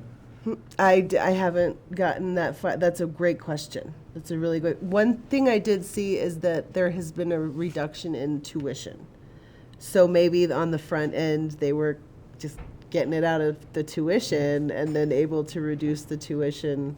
I don't know, but Yeah, that could be PR. Those could be Sure. unrelated. Yeah, Or not but causal. I shouldn't say unrelated. It may not be cause and effect. It's just like we're gonna. Yeah, I hear what you're saying. So I don't exactly know how all of that worked out, but I want to say there was grant money involved. So. We can find out if we take the tour. Yeah, and I heard coefficient of performance of 9, and I guess I was just like, how do, and then just the fact that it's, in the town where my parents grew up, right down the street. It's like, wow, this is actually feasible, like something that we could do. And we're at a point in, construction where I feel like we could do it. But yeah, I don't know that would be like, like what you were asking with, setting us up to build a second floor. It's like, I don't know when it comes down to it, if it's actually financially worth the cost benefit. I don't know. And it's taxpayer money, right? That's the other piece, is we'd be increasing taxes by X, and it'd be X plus to do something like that potentially. We'd have to know the payback period so we could explain that to the Right. residents. Yeah. But it's a valid question. We even if whether we say yes or no, I think it's important to look into, because we don't know what the next 25 to 50 years look like from a fuel and cost standpoint. Yeah, I mean, maybe people would be kicking themselves if they, had the chance and they didn't do it. So I think it's something we should look at. It's a great point. Yeah. Trustee Bruno? Not a whole lot. I did go to a horseshoe tournament on Saturday. Drove away to Thornton or to Milliken. Through in a barn. There were 12 different clubs, 21 different cities of people represented. There's like 33 total people throwing. But the main reason I bring it up is that On June 19th or June 20th, which is a Saturday, there is a tournament scheduled on the NHPA thing for Silt. I won't be able to be playing that one because I already have a commitment with something else. We're gonna try to do a local one before then, just to give us a run through to be able to do it. But the biggest thing was when I was there, I showed the picture of the pits. And a lot of people are really interested in getting out this way and coming out and playing and doing some other things that are due in the area maybe while they're out here. So could be an opportunity, could be fun. Is this being put on privately, or are you working through directors? It wouldn't be through the town, no. It'd just be through the Silt, because the Silt Horseshoe Club has their stuff. Okay. So that would be that. Now, I probably will be getting, and I'm on the thing for the, for 4th of July, we'll be doing something different. Yep. Because this would be for sanctioned players only through the state things. So that makes it where getting the town involved with those. The town has helped us out with the computer. We might talk about doing some stuff as far as like printing off score sheets, that the town could maybe help us with printing some stuff or whatever, depending on that. But I'll get with them between now and then on that. And that's part of the reason why I want to have that club level one with just mostly local people first to run through the kinks on it before we have one that everybody's going to be coming from all over the state possibly. Okay. Have you had a big thing like this since we've gotten the regulation? Not a sanctioned one, no. We've had we've had heydays, and we've had quite a few people from around the area for those and those things. And that's like the 4th of July one we'll do that. We've talked about, we wanted that to be more of a along the lines of heydays community where anybody that wants to play can come, because you don't want it to be like, oh no, you haven't given the state $40 and gone through the process of getting it sanctioned and doing all those things to be able to play in it, because that's a celebration thing of that day, kind of like heydays. Now we are talking about possibly, because we do heydays on the Saturday, doing a sanctioned tournament maybe the next day, and so people could come up and do both and use that kind of a thing, but we're still kind of in the works on that. All right. Mayor Pro Tem? Nothing for me. I've got nothing either. I think the next item is going to be adjournment, Bellamy. Mr. Mayor, I'll make a motion to adjourn. All right. Motion by Trustee Clausen to adjourn the meeting, seconded by Trustee Britnell. All those in favor? Aye. All right. All those opposed? Motion carries unanimously.